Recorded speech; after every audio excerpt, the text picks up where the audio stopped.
Um, there's a few other things I want to touch on. But since we have 15 minutes left, I want to go over one thing really fast with you guys that'll be super beneficial for everybody on here. If you guys don't know, Americo gives out a big bonus every 6 months. So in June, so through January to June, which we're in the beginning of the 6 months right now. So if there's ever a time when you're like, I want to start going for this, like it's now. January to June, if you write over 45,000 in issue pay business with America, which in 6 months is less than, I think it's like $7,000 a month with them, like you're going to have, um, I'm doing the math in my head. It's a little bit more, it's like 7,500. You're gonna get a 10% bonus from them. Okay. And if you write a full-time schedule, you should be able to write like almost 100,000 in business just with them. And if you do the math on that, a 10% bonus for your premium, if it's 100,000 in business, is 10 grand. And that's a check that you get right away from them.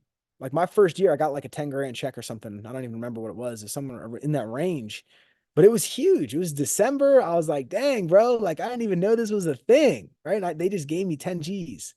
So if you're right now writing business, like be smart. Like you want to make more money, you can make $20,000 a year extra just from your bonuses through Americo. Um, on top of that, like their product is great and their product has a lot of value. We talk about value a lot. Like people, when they hear blanket statement policies, they're just like, they shrug them off. They hear them all the time. But the more value the programs have, the better, right? Double accidental, triple for a common carrier, accidental deaths, right? They have terminal illness rider. They get the cash value with it. It's immediate payout. It's a great, great program for them. America's been around for over 100 years as well. So they're great. Yeah, every 6 months, they do that plan. The second thing I wanted to touch on with you guys is it's really important that we all understand. Like, I know there's a lot of questions about the leads and what's happening with like us using this different source. Like, I know that, we were talking about it and I was answering some questions in the Discord. It's really important for you guys to understand that FCC regulations are cracking down. Like aged leads aren't going to be around in 6 to 8 months. They have 6 to 8, every company is 6 to 8 months to implement this. They have to provide the consumer with who is calling. So if your name isn't a part of where you're getting your sources from, these big vendors that provide leads to the masses and sell them to two people or more, they're not going to, like, vendors aren't going to be able to sell leads to two people at the same time. They're not going to be able to resell leads anymore.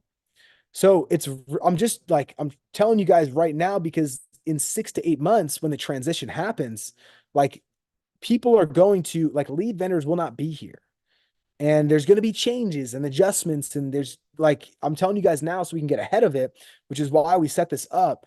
And like $250 a month to manage your ad, that you get $5 to $8 a lead for final expense leads, when most companies right now, if you go to Happy Agent for exclusive, truly exclusive leads, they're going to charge you 30 plus, is nothing. You're going to make way more and keep way more business on your book with this exclusive source rather than a source that's going to resell your lead, upcharge you like crazy. Someone's going to sell it as an aged lead 2 or 3 times over, and then your lead is now getting replaced by some slick talker that says that they're doing an audit just like we do, and they're replacing your policy just like we replace other people's policies. So there's a lot of benefits to it. And I'm not an ads manager. I'm a sales guy. Like I don't want to worry about everything else. And if you know how to do, your own ads and stuff, more power to you, man, go for it.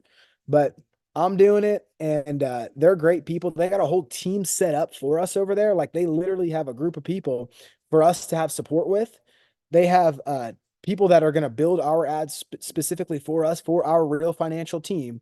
They know that we're all coming. They know that we're all signing up. We're going to have like exclusive access to our resources over there. So really good program. Just want to make sure that we're getting in front of all the adjustments that are going to come, because things are going to look different. There's going to be some agencies that might, I don't know what they're going to do as time goes on, because they don't have as many resources and partnerships and leads and stuff like that. So ILC leads will definitely still be available. They're going to look different. I don't know what they're going to look like.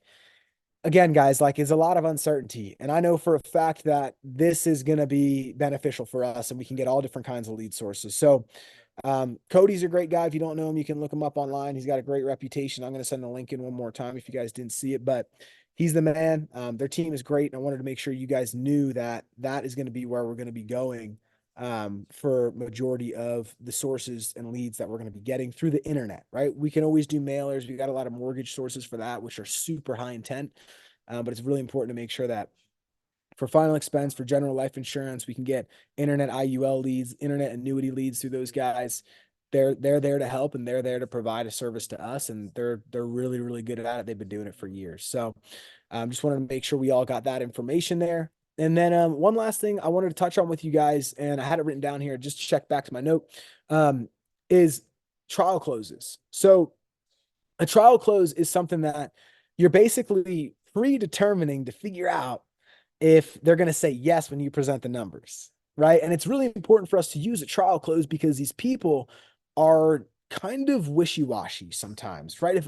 If they know that at their fingertips they can go get another solution somewhere, not all the times when I just throw numbers at them are they going to say yes. So before I throw numbers at them, I want to work out any kinks to have the best opportunity to get them to say yes.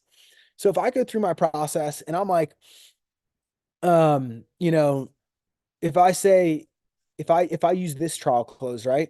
And I'm going to give you guys two different ones. One's going to be better than another one, but if I do no trial close and I go through my last why question and I just go into the presentation, um, it's like, I don't know what they're going to say. I don't know if they have any lasting objections. I don't know if they have anything else that was on their mind.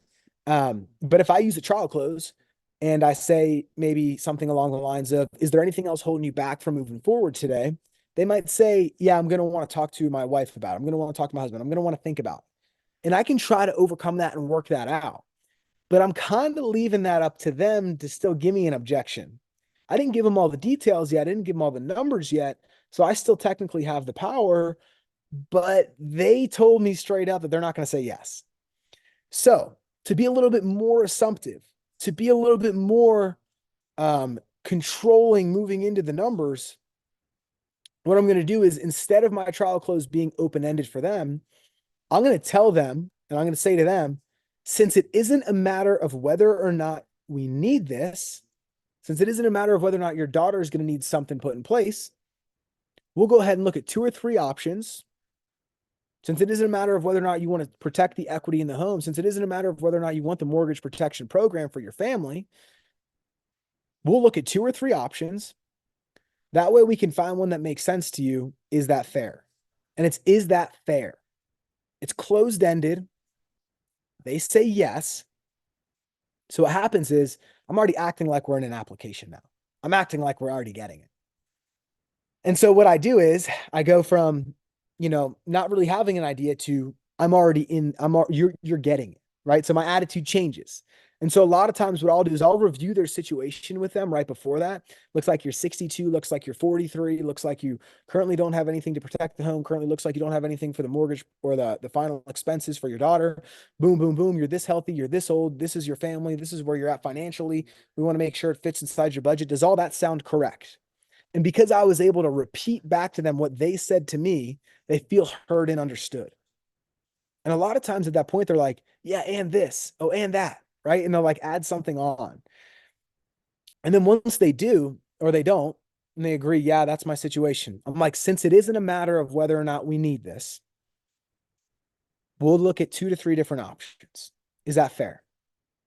And then they say yes. And they never say no. And so what I do every single time is I just act like they already said yes to the policy. And now it's not a matter of whether or not they're getting it. That's how I treat them internally. I'm literally like, it's not a matter of whether or not they're getting it. And I'm like, which option are we getting? Which one makes most sense for you? So I present 2 or 3 options. If I'm doing mortgage, I usually do 2. If I'm doing final expense, I usually do 3. And I'll present 3 options or 2 options. And then they pick one, right? And before I give them the numbers, I'll say to them again, since it isn't a matter of whether or not we're going to get one, verify your first and last name spelling and your date of birth for me so I could plug that in here to the request for coverage. And I'm already acting as if we're in the application, right? And then so they say, yeah, this is my date of birth. Yeah, this is my first and last name. And then I'm like, all right, as I'm starting to fill some of this stuff out with some of your info, here's option one, here's option two. Which one makes most sense? I'm totally assumptive. Like I'm not asking you, do you need it? I'm like, which one is it?